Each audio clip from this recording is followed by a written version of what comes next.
Nigel Farage has done it again. In his first ever formal meeting with the Governor of the Bank of England, Andrew Bailey, Farage walked right into the bank's headquarters in Threadneedle Street with one mission: to shake up the way Britain handles money. He accused the bank of wasting billions through its bond selling programme. He demanded action to help taxpayers, and he even turned the conversation to cryptocurrencies, saying that the bank is stuck in the past while the rest of the world is moving ahead. This clash between Farage and Bailey isn't just political theatre, it's a battle over how Britain pays its debts, how the taxpayer foots the bill, and whether the UK will embrace or reject the future of digital money. So today we're going to be unpacking exactly what happened, why it matters, and what it could mean for the future of crypto in Britain. So let's start with the big one. Bonds. Back in 2008, when the financial crisis nearly brought down the global economy, the Bank of England introduced a policy called quantitative easing, which is basically a fancy way of saying that they electronically created money and used it to buy UK government bonds. Why? Well, because it pushed down interest rates, making it cheaper for the government, businesses, and households to borrow and spend.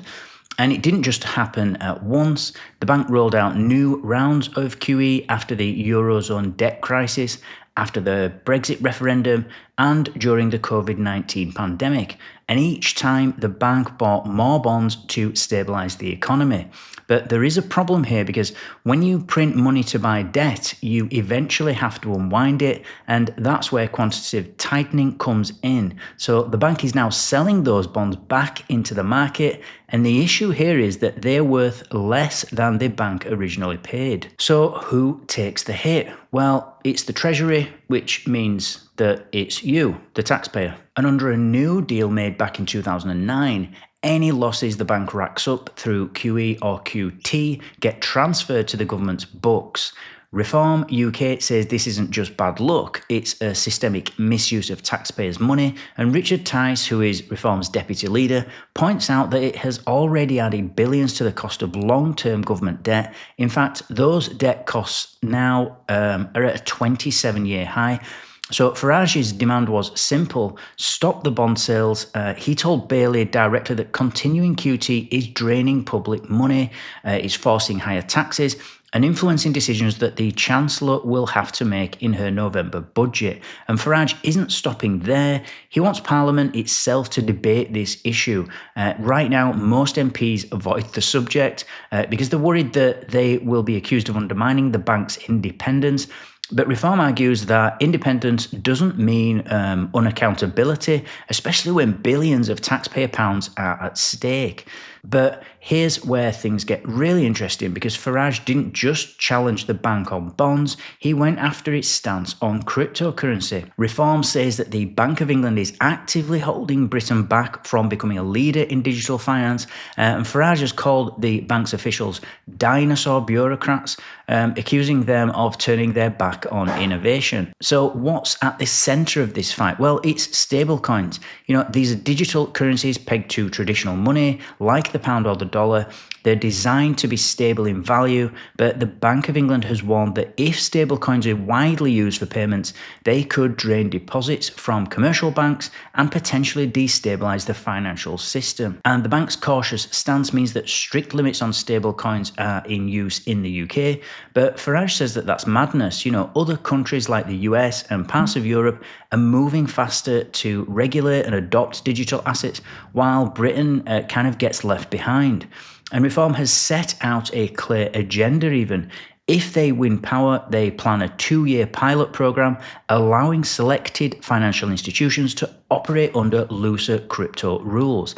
They also want to slash capital gains tax on crypto profits and even allow citizens to pay their taxes in Bitcoin or other approved digital assets. So it's a bold vision, and it's one that's designed to appeal to crypto holders, entrepreneurs, and younger voters. After the meeting, Farage claimed that Bailey kept an open mind on crypto regulation, which he called encouraging. And in true Farage style, he shrugged off his past insults towards the governor, joking that at least the coffee was good. So why should you care about this clash between Reform and the Bank of England? Well, first is the taxpayer issue.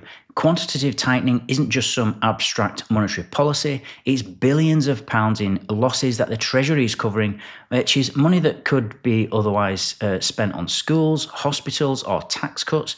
And if Reform's claims are right, then QT is shaping how the Chancellor sets taxes and spending in November's budget, and that's going to affect every household in Britain. Second is the crypto issue. The Bank of England has a clear priority, and that is stability. It wants to prevent any risk to the financial system, even if that means being slow and cautious. But Reform is framing this caution as backward thinking, which is the exact opposite of what Britain needs if it wants to compete globally. So this sets up a fascinating political battle, because on one side you've got the Bank of England guarding its independence and warning about risk, and on the other you've got Nigel Farage and Richard Tice demanding innovation and arguing that Britain's future depends on embracing new forms of money. And let's not forget the timing, because Rachel Reeves, who's the Chancellor, is preparing her first budget in November. So Farage is making sure that Reform is part of the conversation, and he's aiming to use crypto policy as a wedge issue that appeals to voters disillusioned with the main parties. So here's the kind of big picture. Nigel Farage walks into the Bank of England and confronted its governor head on. He told Andrew Bailey to stop bond sales that he says are wasting taxpayers' money, and he's pushed for a pro-crypto agenda that will slash taxes on digital assets and even let you pay your tax bill in Bitcoin. Bailey listened, but he's not changing course just yet. The bank is still selling bonds, just at a slower pace, and it's still warning about the risks of stablecoins. So the question now is, whose vision will win out? Will Britain stick with cautious central bankers, or are politicians like Farage going to force the debate onto new ground? What do you think? Should the Bank of England keep selling bonds, even if it costs billions? And should the UK embrace crypto innovation, or take it slow to protect financial stability? Let me know your thoughts in the comments. And if you want to stay up to date with every twist and turn in UK and European crypto regulation, don't forget to like this video and subscribe to the channel. Thanks for watching, thanks for listening, and I'll see you in the next one.